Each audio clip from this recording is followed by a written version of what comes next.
tengah aktivitas dan kehidupan yang berjalan seperti biasa, sebuah peristiwa terjadi. Mungkin hanya menjadi satu baris berita.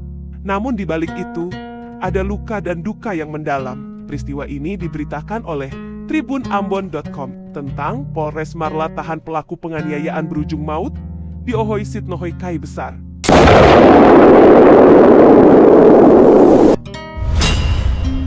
Sebuah kejadian yang menyentuh hati dan menggugah rasa kemanusiaan kita. Bukan sekadar berita, bukan hanya satu kalimat singkat yang melintas di layar. Ini adalah kisah tentang manusia, tentang hati yang dikuasai amarah, tentang emosi yang tak terkendali, dan tentang satu keputusan yang mengubah segalanya. Dalam sekejap, hidup yang dulu berjalan seperti biasa kini terhenti, menyisakan duka yang mendalam bagi mereka yang ditinggalkan. Di balik peristiwa itu, ada tangisan yang tak terdengar oleh dunia, ada keluarga yang kehilangan, dan ada penyesalan yang datang terlambat. Dan dalam diam, Tuhan seakan berbisik.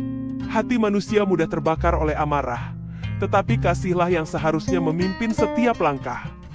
Kehilangan ini bukan hanya tentang satu nyawa yang pergi, tetapi tentang luka yang menetap di banyak hati. Tuhan mengingatkan bahwa setiap tindakan memiliki akibat, dan setiap amarah yang dibiarkan tumbuh dapat menghancurkan lebih dari yang kita bayangkan. Aku menciptakan manusia dengan kasih, bukan untuk saling melukai.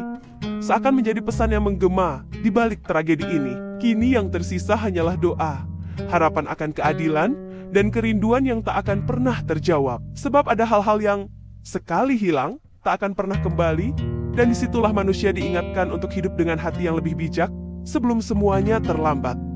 Polres Marla menahan pelaku penganiayaan yang berujung pada hilangnya satu nyawa. Namun, apakah ini hanya tentang hukum yang bekerja menegakkan keadilan di dunia? Ataukah ada pesan yang lebih dalam di balik peristiwa ini tentang hati manusia yang rapuh, yang bisa berubah arah saat dikuasai amarah dan ego? Di tengah semua ini, Tuhan seakan mengingatkan, aku melihat bukan hanya perbuatanmu, tetapi juga isi hatimu.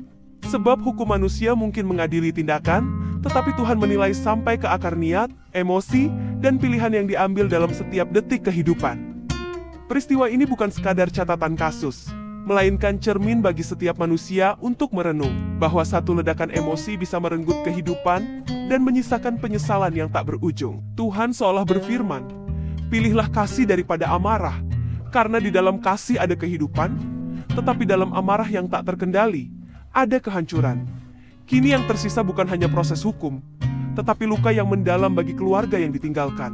Dan dari tragedi ini, manusia diingatkan bahwa hidup bukan hanya tentang benar atau salah di mata hukum, tetapi juga tentang bagaimana menjaga hati agar tetap berjalan dalam jalan yang Tuhan kehendaki. Tuhan melihat, bahkan sebelum semuanya terjadi, hari-hari yang berjalan seperti biasa, orang-orang beraktivitas, tawa yang terdengar ringan, dan kehidupan yang tampak damai di mata manusia. Namun, di balik semua itu, Tuhan mengetahui apa yang tersembunyi di dalam hati amarah yang perlahan tumbuh, luka yang dipendam, dan emosi yang tak pernah diselesaikan. Aku mengenal hatimu lebih dari dirimu sendiri. Seakan menjadi suara yang lembut namun tegas. Tak ada yang menyangka bahwa di balik ketenangan itu tersimpan potensi badai. Tetapi bagi Tuhan, tidak ada yang benar-benar tersembunyi. Dan ketika badai itu akhirnya pecah, manusia baru tersadar bahwa semuanya bisa saja dicegah. Tuhan seolah mengingatkan, jagalah hatimu sebelum ia dikuasai oleh kegelapan, sebab dari hatilah kehidupanmu mengalir. Peristiwa ini bukan hanya tentang apa yang terjadi di luar, tetapi tentang apa yang gagal dijaga di dalam diri manusia. Kini yang tersisa hanyalah penyesalan dan kehilangan. Namun pesan Tuhan tetap jelas, bahwa setiap manusia diberi kesempatan untuk memilih, untuk meredam amarah, dan untuk berjalan dalam kasih sebelum semuanya berubah menjadi duka yang tak dapat diputar kembali. Karena manusia seringkali tidak sadar bahwa hal kecil bisa menjadi awal dari kehancuran besar. Mungkin hanya sebuah kata yang terucap tanpa dipikirkan, sebuah kesalahpahaman yang tidak diluruskan, atau emosi sesaat yang tidak ditahan. Namun dari hal-hal kecil itulah api mulai menyala, perlahan membesar hingga tak lagi terkendali.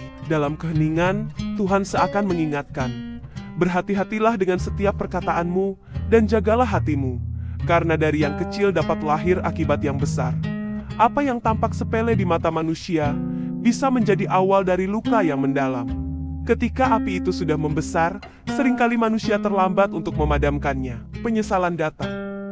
Tetapi keadaan tak lagi bisa kembali seperti semula. Tuhan seolah berfirman, Aku memberimu kendali atas dirimu, maka pilihlah untuk menahan diri sebelum semuanya terlambat. Peristiwa seperti ini menjadi pengingat bahwa kekuatan terbesar bukanlah pada kemarahan, tetapi pada kemampuan untuk mengendalikannya. Sebab di dalam pengendalian diri, ada kedamaian, dan di dalam kedamaian itulah manusia dapat terhindar dari kehancuran yang seharusnya tidak pernah terjadi.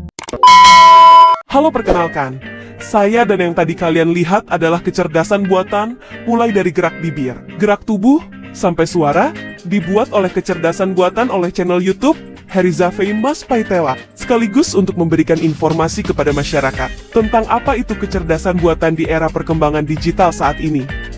Terima kasih sudah menonton, dan jangan lupa subscribe, like, dan komentarnya.